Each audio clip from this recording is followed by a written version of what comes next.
Tiens, Smarty, revenons un peu sur notre problème de la vignette précédente. Trouver le nombre de coups, chacun de 110 mètres, pour parcourir 330 mètres. Nous avions posé l'équation du premier degré à une inconnue, x. 110 fois x égale 330. Et pourquoi premier degré, mon pacalou? Eh bien parce que l'inconnu x ici apparaît simplement sous cette forme. Il n'y a pas de x au carré ou de log de x ou quoi que ce soit de complexe. Juste des x.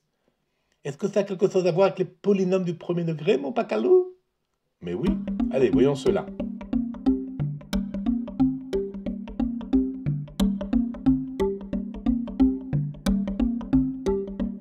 Alors d'abord, définissons ce que c'est un polynôme.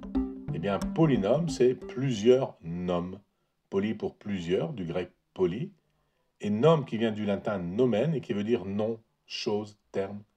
Et donc tu mélanges du grec et du latin comme le poivre et le sel, mon pacalou, hein? C'est du latin de cuisine, ça. Ouh, jolie celle-là, elle est bonne celle-là, ma petite Smarty.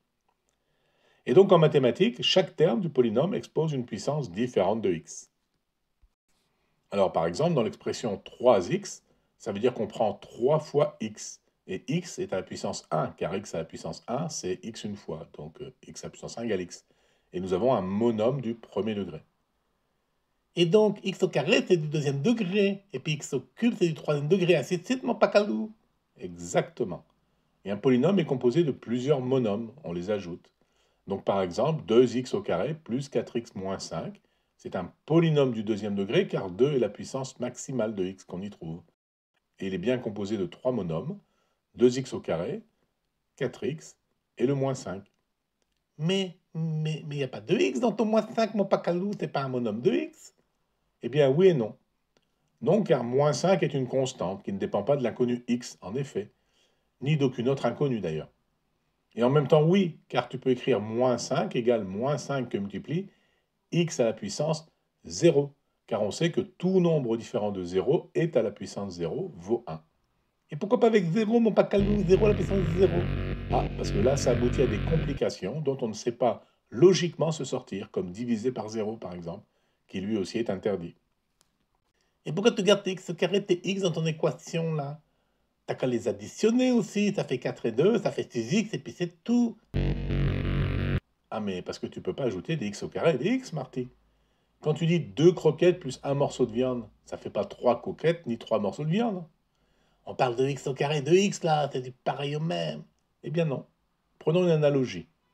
Admettons que x représente une longueur. Que représente x au carré selon toi? C'est pas, mon pacalou, c'est pas. Mais si, tu sais, regarde le dessin. X au carré, ça vaut x fois x. Eh bien, ça représente la surface du carré de côté x. Et on ne peut pas ajouter des surfaces, x au carré, et des longueurs, x. Alors du coup, x au cube, ça représente le volume d'un cube de côté x, c'est ça? Voilà, tu vois que tu comprends bien. On ne peut pas ajouter des longueurs et des surfaces, ou des surfaces et des volumes, etc. etc. Et donc, pareil, on garde séparées les puissances différentes de x. Alors revenons à nos équations du premier degré. Elles consistent à résoudre un problème, si on appelle l'inconnu x, dans lequel un polynôme du premier degré doit valoir 0. Par exemple, ici, résoudre 2x moins 5 égale 0. Essaye donc voir, Smarty. Alors donc, mon pacalou, on parle de 2x moins 5 égale 0. Du coup, je peux ajouter la même valeur de chaque côté, car si deux nombres sont égaux et que je leur ajoute la même somme, ben, ça reste toujours une égalité. Alors j'ajoute 5 des deux côtés. 2x moins 5 plus 5 égale 0 plus 5. Mais le moins 5 plus 5 à gauche, ça fait 0. Il reste 2x plus 0. Et le 0 plus 5 à droite, ça fait 5. Donc à la fin, j'ai 2x plus 0 égale 5. Et puis 2x plus 0, c'est 2x, bien sûr, c'est égal à 5.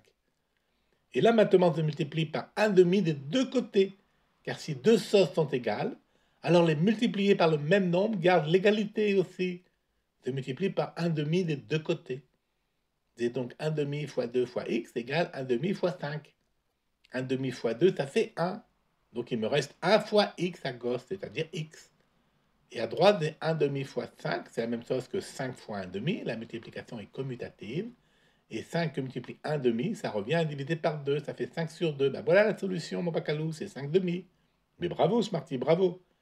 Serais-tu du coup capable de résoudre l'équation générale ax plus b égale 0?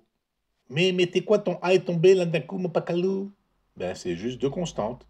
Là, A peut valoir 2 ou B peut valoir moins 5, comme dans l'exemple précédent.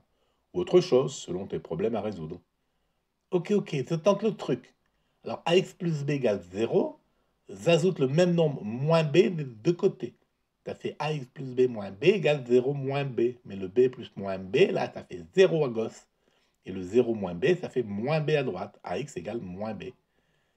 Et maintenant, je multiplie par le nombre 1 sur a des deux côtés maintenant. Oh là là, et si A vaut 0, il ne peut pas diviser par 0 quand même. Bon, je suppose que a est différent de 0, et puis tu te débrouilleras du cas où a égale 0 tout seul, mon pacalou. Donc, disais-je, je multiplie par le nombre 1 sur a des deux côtés.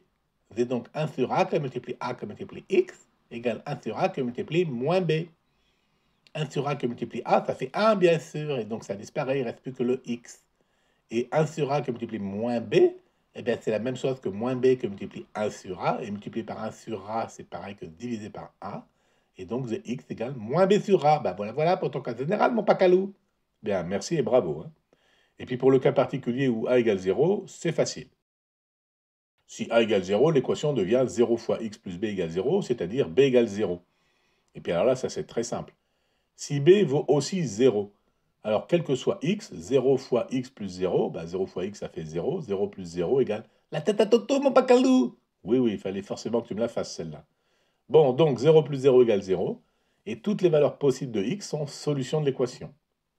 Par contre, si b est différent de 0, je peux remplacer x par n'importe quoi. 0 fois x plus b, ben, ça donne b. Et b, je cherche b égale 0, alors que b est différent de 0. C'est jamais possible, il n'y a aucune solution. C'est quand même un peu tiré par les cheveux de mon pacalou, ton truc là. Mais non, c'est juste rigoureux et du bon calcul littéral. Et si tu as deux inconnus, mon pacalou, comment tu fais? Comment ça, deux inconnus? Oui, par exemple, tu as acheté 20 tis et 3 balles la semaine dernière pour 11 euros.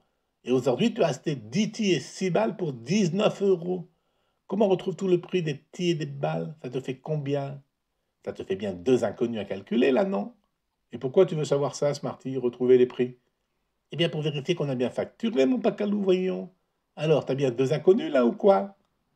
Mais oui, Smarty, tu as raison. Eh bien, rendez-vous dans la prochaine vignette pour étudier ce qu'on appelle les systèmes de deux équations du premier degré.